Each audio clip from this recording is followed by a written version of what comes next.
Welcome to the PM Collective podcast. Today, you guys are in for a real treat. We are shaking things up a bit with a random sales podcast, but this isn't just any sales podcast. Today, I am going to introduce to you two very special people.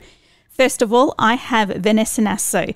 Now, she is going to be my co-host today, and she is known on Instagram as the Perth Property Girl.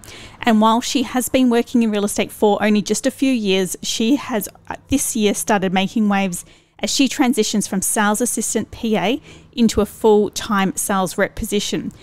And our guest is a real special one. Alessia Sheglova. She is director of Dasher Real Estate in Dubai. She has an amazing social media presence, especially on Instagram, where her branding includes fashion, real estate, motivation, and lifestyle. Now, she nearly has over 25,000 followers, and she is definitely one to watch if you want to see someone in real estate doing personal branding really, really well. Now, before we get started, I just want to make a quick brief mention of some sponsors that support PM Collective and the real estate industry and allow us to create this positive community for the property management world. Now, these wonderful sponsors are West Coast Property Training, Asset Reports, On Tap Plumbing, Response Electrical, SGUA Insurance, and Long Reach Recruitment. So a massive thank you to you all. And thanks, Alessia and Vanessa, for joining me today. Thank you for having me. No problems. Let's start off by kicking off with how is the Dubai market going? I think that since 2020, in many cities and countries in the world, the real estate market boomed. And I remember when the lockdown initially happened in the summer of 2020, or April it was, everybody was saying that Dubai real estate market is done, that it's going to be a ghost town, and we were locked down in April. So of course I was also scared as a realtor. I have my own business with 50 people, and I'm like, oh my God, what is going to happen? But then as soon as they opened up in May, the complete opposite happened. And I feel like nobody could even envision this happening. The luxury properties are just flying off the shelves. Before, the luxury property market in Dubai was quite stagnant. Like, you would sell an expensive villa once in a while, but now many super expensive properties are trading daily. Is it international buyers or who are you finding buying? Well, Dubai is such a mixed place in terms of nationalities. They have only 30% of the Dubai population is actually Emiratis, and the rest is people from all over the world. So a lot of Europeans started coming to Dubai, which is also new for us. Of course, we had Europeans before, but now we have an influx. Also because I think of what's happening with the lockdowns and restrictions in Europe. So we've got a lot of Europeans, of course, people from India and Pakistan were number one buyers during all the years of Dubai. And of course, Middle East, so everywhere. I wouldn't say much from Australia or Canada or US. I think we're still quite far from them. And I think Dubai still has a different perception in people's minds in America and in Canada. But people who are closer to us, let's say, 7-hour flight, etc., they love Dubai. They've come here for holidays. And now with the pandemic, they started buying here as well. Yeah, because I guess from being an Australian, we sort of see Dubai as a very transit place. Like, Dubai is where you go when you want to cross over and just be transit over to Europe. Yeah, exactly. But people who actually do come here on holidays, or have friends and family here. We have a huge British population here. They know about Dubai and they do like to settle here, especially all the earnings that you earn in Dubai are tax-free, of course, unless your country says otherwise. So people really like to come and earn money here, but also enjoy the lifestyle, because Dubai has to offer everything, an amazing business side of things, but also beaches, entertainment, restaurants. So it's kind of like Las Vegas of the Middle East. Absolutely. Alessia, I have a social media question for you. What is your favorite social media platform to use? Well, 2 years ago, I started with Instagram, and I was such a private person. And one of my mentors was like, you have to start social media. And he really inspired me. So I did open up, and things just like blew off from there. So Instagram is my preference, to answer your question, because that's the first thing I started. I love that you can share lengthy posts, but you can also share videos, stories, and I've seen such a change in branding for my company and myself. People recognize me. People want to come work for my company because they've seen me and they feel like they're connected. They know what kind of person I am, what kind of manager I am, etc. So honestly, it's the best thing I've done for my business. And it sounds so silly, I guess, because my Instagram is very like lifestyle as well. It's not just business. Yes. And sometimes I joke and sometimes I share my views, etc. But I feel like that connected me to people, and definitely I tell all the brokers that come work with us that this is the first thing they need to start to position themselves within the industry. I have enjoyed following your Instagram page, actually. I love what you're doing there. And when you said that you were private before, how do you decide on how open you will be on your Instagram? Because I'm a bit the same. I'm always worried about how much to share about my personal life. So what would your tip be there? Take baby steps. A lot of people don't like talking on camera. They're shy, etc. But if you start slow and every week or whatever, just go out of your comfort zone a little bit. Like, I never imagined that I would record a video of myself talking. I never imagined doing an Instagram live. I was terrified because the first time I've done an Instagram live, I think I had four people watching. Never look at the numbers. Don't look that you have only, 300 followers, 400 followers, or how many people are watching. Just keep on doing it, and your audience will grow organically, and you will become better at it organically as well. So yes. I just took it as a hobby, just something fun. If I post something on my story or something that doesn't go well and people react to it badly, you can always delete it. You know, You're not a celebrity, it doesn't matter. So trial and error. And that's it. And just step out of your comfort zone and don't be shy, because people, and you will get so much positive feedback. Like, considering that I've been doing it for so long, I had very little negativity from my audience. Excellent. It was always positive. So actually, you will grow as a person. You will feel more confident, and that's what happened to me. I was quite shy. I was reserved, but being on social media and seeing how people react to me in a positive way gave me confidence. And as far as sharing your personal life, as opposed to mixing in your personal life, how much of that do you like to do? Because I've noticed you do a little bit, but I think whatever you're comfortable with, and at the same time, what you're focusing your channel on, right? Your Instagram on. Because if I start like showing how I cook breakfast or how I apply my makeup, I'm going to lose audience. Yes. You know what I'm trying to say? Yes, I understand. It's like, I do a little bit because I know some people want to see. Some people ask me like, what is my morning routine? What cosmetics do I use and things like that. But overall, I do what I like, which of course is business, and I talk about business because that's my target. That's why I am on Instagram. And honestly, it's about your own personal preference. I think too much of, let's say, showing my baby. Oh, my baby's so cute. My baby's doing this. Like, might get boring for people because, they're not my family. It's not your audience. Right? Yes. So I throw in a little bit to show that I'm a mother, to show that I do things outside of work, but maybe not too much, not to bore my audience. Yes. But of course, I make mistakes. So I can't tell you, I can't say that what I'm doing is perfect or it's right. I just go with my gut. Yeah, that's a good tip. And I think as well, like with my Instagram, it's really important not just to do boring posts all the time with just property for sale, property for rent the whole time. It's good to capture your other interests like you have with fashion and motivation and lifestyle. So that's really important, I think, for people starting out. I think if people want to go and look at property listings, they will open a property portal. You know what I mean? But on Instagram, people are there to see pretty pictures, to connect with people. It's social media, right? It's like, I feel like Facebook and Instagram became, how can I say? There's a lot of advertising, right? But people don't open Instagram to look at advertising. They open it to see people's lives. So definitely, if you're a realtor, I think you need to have maybe only 30% of actual property posts. And when you do a property post, make it interactive, show your face, like say how much you love a kitchen, you know what I mean? Do a video tour, but not just post pictures of a property without you being in them. That's just my opinion. Yeah, no, I like that. I think that would gain you more, I like that, because at the end of the day, I've always said to people that Soko Realty, which is what I own, we could be the best real estate agent in the world, but if people don't like me and me as a person, they're not going to use me. So it's really important to show yourself as a person and humanize the process. Exactly. Alrighty, so next question for you.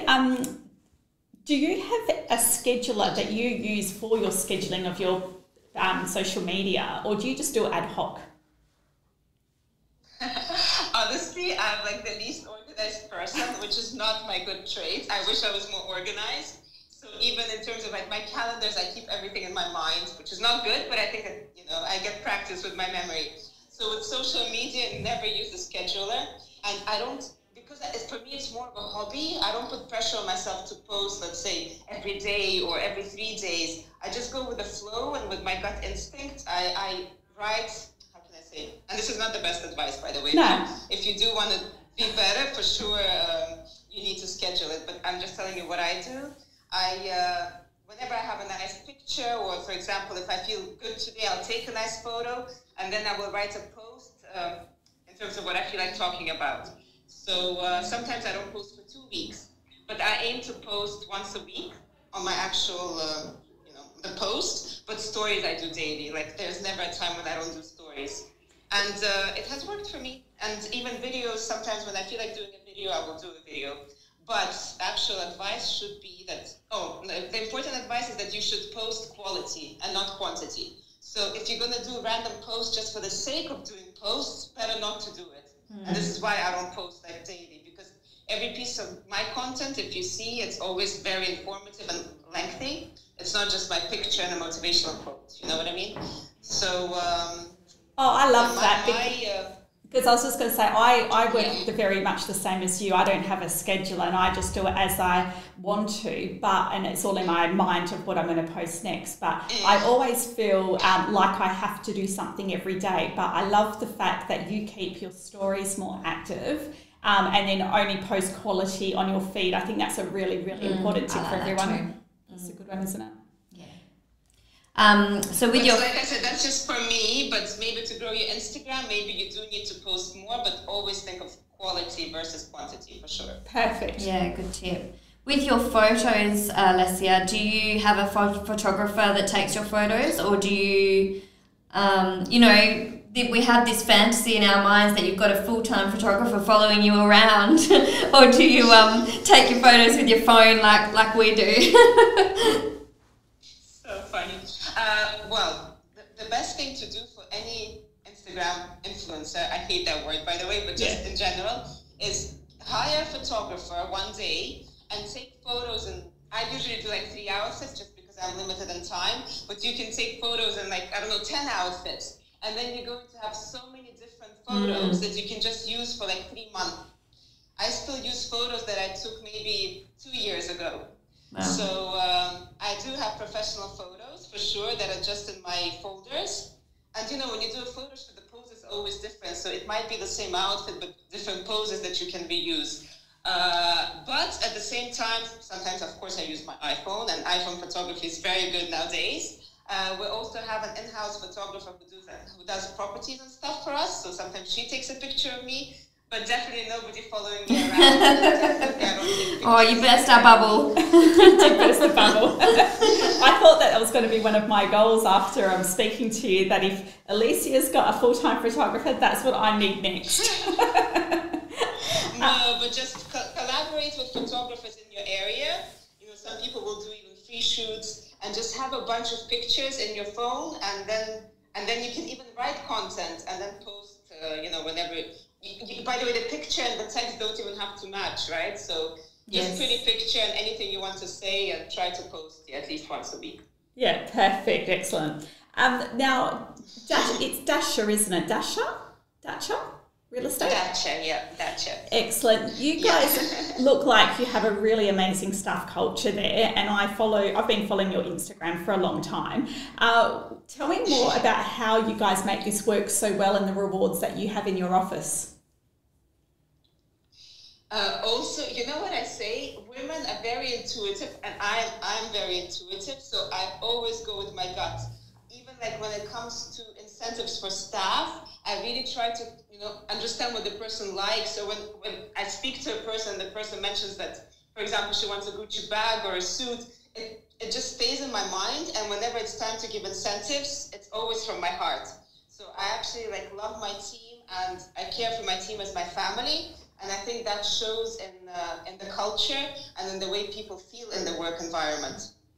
And of course, it took time. I started in the company in 2008, which is 13 years ago, and maybe we were 10 people, including all the support staff. Now we're 60 people. We've changed offices 3 times in that time, and you live and learn. Of course, I made mistakes, etc. But now I feel like the company is such a well-oiled machine. The culture just happens naturally. The way I treat all the people, the support staff, the agents, and everybody who comes to us from other real estate companies, they're so happy. They're like, wow, we finally found a place where we come to work to earn money, but also to enjoy and have fun. Well, if you're giving out Gucci bags, Alessia, I'm not surprised. I wanted to ask you, what differentiates a superstar realtor to a mediocre one? What do you see makes someone stand out? I love this question, because what I've seen in the past few years is that people who come to Dubai, who are brand new to Dubai, who sometimes are brand new to the real estate industry, end up doing better than seasoned realtors who've been in Dubai for 5 years, 10 years. And for me, that's inspiring. For me, it shows that if you truly have the hunger, the work ethic, you can make anything happen. So to answer your question, a great realtor doesn't think of the commission, doesn't think of the money.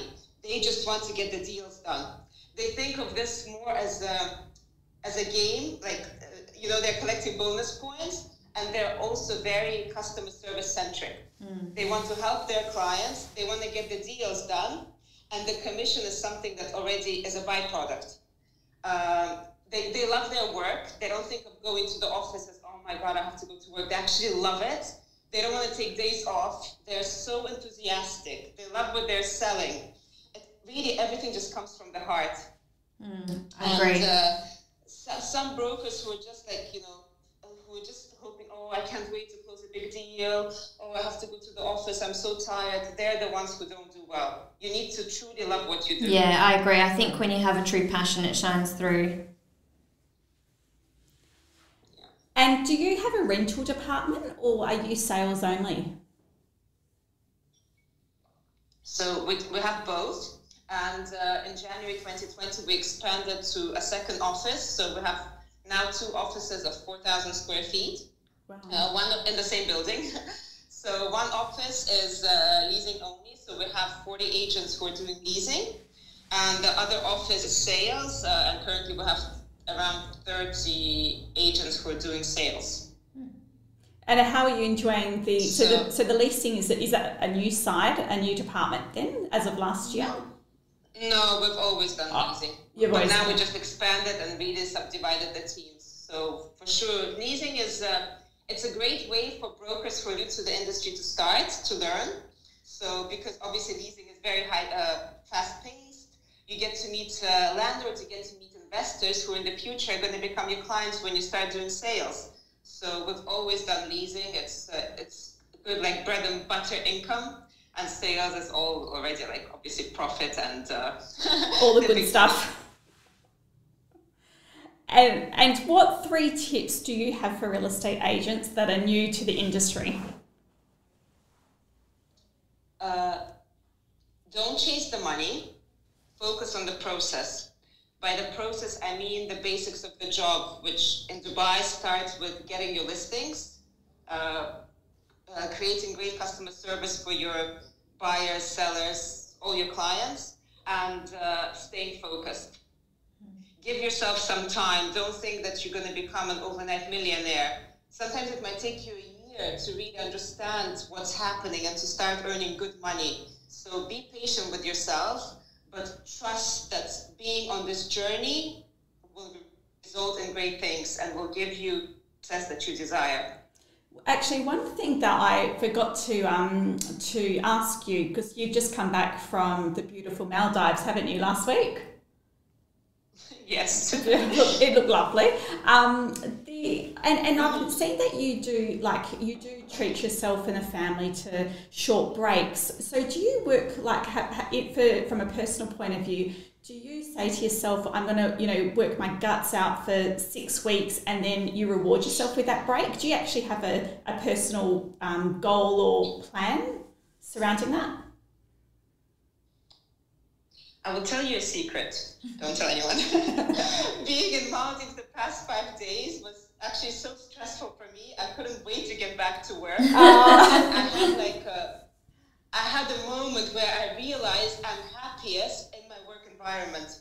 Wow. So for me, going on holiday is not even a bonus. It's just that, of course, I want to spend time with my family and I know I need to recharge, but it's not something that I look forward to. We had a long break. This is why I left. A long break in Dubai. The office was closed for Eid holidays. And for me, it's stressful. I'm oh my God, we're losing 5 days of business. So that's spoken like a true real estate agent. I think we all worry when we go on holidays because we all do love being at work, but it's important to have those little breaks as well. Is that? Do you have anything else that you treat yourself to as a little personal reward then? So I know some people say that work, 7 days a week. I don't do that. Friday and Saturday is a day off. I take it as a day off to recharge. I think it's very important. So, of course, by Thursday, which is our last working day, I'm quite exhausted. And on Friday, Saturday, I just recharge.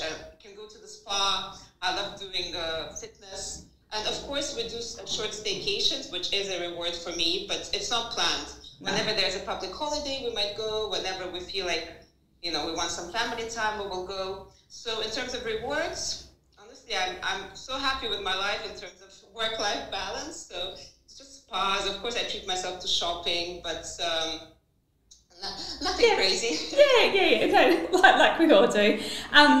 Well, thank you for joining us today. It's been really, really great to hear from sort of other real estate agents. And I'm very much with my podcast about learning from each other and the collaboration. And it's really insightful just to see how. So from my point of view, I envy your social media, and I love watching it, and it's good just to know to humanise that, but also to have the confidence that what Vanessa and I are doing, we're on the right track with what our aim is as well, and just that whole collaborating and learning from each other is really lovely. So I think that's a lot of listeners that are going to get a lot of value from listening to you as well. So thank you for jumping on. It's been really great for us. Yeah, thank you, Alessia. I've loved it. And thank you so much for having me. And to learn more about Alessia and her brand, head over to her Instagram and follow her. It's Alessia Sheglova, and follow Dasha Real Estate as well for some more inspiration, because I've really loved how you've separated the real estate social media with real estate stuff, and really branded your stuff with a bit of work, but also that bit of personal. So an excellent account to follow. Thank you so much for the compliment, and nothing makes me happier than hearing people in this industry say that they love what I do, because that's what keeps me going and keeps me motivated to continue. So thank you so much. I really appreciate it. Wonderful. Thank you.